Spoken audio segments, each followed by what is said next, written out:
3 বছর প্রেম করার পর যখন গার্লফ্রেন্ড বিয়ের কার্ড হাতে দিয়ে বলে, সরি, আমার কিছু করার নেই, বাবা মা তোমার মতো বেকার ছেলের হাতে আমাকে তুলে দেবে না। আমার বিয়ে ঠিক করে ফেলেছে। ছেলে একটা মাল্টিন্যাশনাল কোম্পানিতে জব করে, বেতন 70,000 টাকা। তাই আমি আর না করতে পারিনি। যদি চাও আমার বন্ধু হিসাবে আমার বিয়েতে আসতে পারো। তখন সত্যিকারের প্রেমিকের বিষয়টা মেনে নেওয়া সত্যি খুব কষ্টকর, তাই আমিও মেনে নিতে পারিনি। রাতে দোকান থেকে 5 টাকা দিয়ে একটা ব্লেড কিনে এনে নিজের হাতের রগ কেটে ফেললাম। আমার হাতের রক্তে বিছানার সাদা চাদরটা ক্রমশই লাল হয়ে যাচ্ছে। তারপর আমার আর কিছু মনে নেই। পরের দিন যখন আমার জ্ঞান ফিরল, তখন দেখি আমি হাসপাতালের বেডে শুয়ে আছি। আমার জ্ঞান ফেরা দেখে আমার মা আমার ডান গালে সজোরে থাপ্পড় মেরে বলল, তোকে আমি 24টা বছর নিঃস্বার্থভাবে ভালোবেসে আমি কি পেলাম?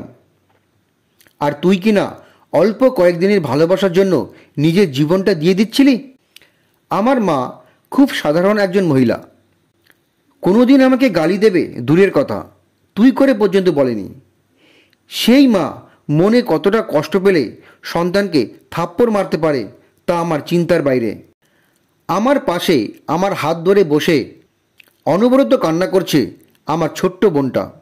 বেশ কয়েকদিন ধরে আমার বোনটাকে পাড়ার কিছু বকাটা ছেলে বিরক্ত করছে। আমি আমার বোনকে নিজে কলেজে নিয়ে যাই, আবার নিজে নিয়ে আসি। আজ আমি বোনের কথা চিন্তা না করে মরতে বসেছিলাম। আমি মরে গেলে আমার বোনটার কি হতো? হয়তো কোনো দিন কোনো একটা খবরের কাগজের প্রথম শিরোনাম হয়ে যেত। আমার বয়সের ছোট মাস্তুতো ভাই রিপোর্ট হাতে নিয়ে ডাক্তারের কাছে ছুটাছুটি করছে। অথচ এই ছোট ভাইয়ের কয়েকদিন আগে ক্যান্সার ধরা পড়েছে। কোথায় আমি ওর পাশে দাঁড়াবো, ওর ট্রিটমেন্ট করাবো, তা না করে উল্টো নিজে মরতে গিয়েছিলাম। আর ও আমার পাশে এসে দাঁড়িয়েছে। নিজেকে খুব স্বার্থপর মনে হচ্ছে। আমি আমার পরিবারের কথা চিন্তা না করে বোকার মতো মরতে বসেছিলাম। কেন জানি মনের ভিতর আমার গার্লফ্রেন্ডের জন্য ক্ষোভ সৃষ্টি হয়ে গিয়েছিল। নিজের সমস্ত আবেগকে মাটি চাপা দিয়ে নিজে কিছু করার চেষ্টা শুরু করলাম। গ্রামে গিয়ে 2টো পুকুর আর 2টো গাভী দিয়ে নিজের যাত্রা শুরু করলাম। আজ 7 বছর পর আমার গাভীর সংখ্যা 103টে, পুকুরের সংখ্যা 26টা। তাছাড়া আমার মুরগির ছাগলের ফার্ম আছে। আমার এই খামার বাড়িতে কাজ করে 21 জন লোক। আমার গার্লফ্রেন্ডের স্বামী প্রতি মাসে বেতন পায় 70,000 টাকা। আর আমার প্রতি মাসে খরচ হয় 6 লক্ষ থেকে 8 লক্ষ টাকা। লাভের কথাটা নাই বা বললাম। কৃষি দেবানিশীর উপস্থাপক শাইখ সিরাজ আমায় প্রশ্ন করেছিল, আমার এই সফলতার পিছনে কার অবদান সবচেয়ে বেশি? আমি শুধু মুচকি এসেছিলাম। যদি বলতাম আমার এক্স গার্লফ্রেন্ড, তাহলে লোকে হাসত। সেদিন রেস্টুরেন্টে বসে আছি। হঠাৎ খেয়াল করলাম আমার এক্স গার্লফ্রেন্ড শ্রাবণী এক কোণে বসে আছে। আমি ওর পাশে বসতেই ও চমকে গেল। কিন্তু শ্রাবণীর চেহারা দেখে আমি আরও বেশি চমকে গেলাম। চেহারার সেই লাবণ্যতা নেই, চোখের নিচে কালো দাগ পড়ে গেছে। আমি ওকে বললাম, তোমার শরীর ভালো আছে তো? ও মাথাটা নিচু করে বলল, সত্যি বলতে ভালো নেই। সাকিবের সাথে বিয়ে হবার পর আমি একটা দিনের জন্য সুখে থাকতে পারিনি। ও আমায় শারীরিক ও মানসিকভাবে নির্যাতন করত, তাই ওকে ডিভোর্স দিয়ে দিয়েছি। আমার ডিভোর্স দেওয়াটা আমার বাবা মা মেনে নিতে পারেনি, তাই বাবার বাড়িতেও আমার জায়গা হয়নি।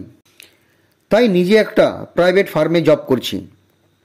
তোমায় অনেক খুঁজেছি কিন্তু পাইনি। পিয়াস, চলো না, তুমি আর আমি সব ভুলে আবার নতুন করে শুরু শ্রাবণী কথাটা শেষ করতে পারিনি। এমন সময় আমার স্ত্রী সুপ্তি আমাদের পাশে বসতে বসতে বলল, আরে আপনি সাকিব সাহেবের স্ত্রী শ্রাবণী না? আমি অবাক হয়ে সুপ্তিকে বললাম, তুমি ওনাকে চিনো কী করে? সুপ্তি আমার দিকে তাকিয়ে বলল, আরে আমি আর বাবা ওনাদের বিয়েতে গিয়েছিলাম তো।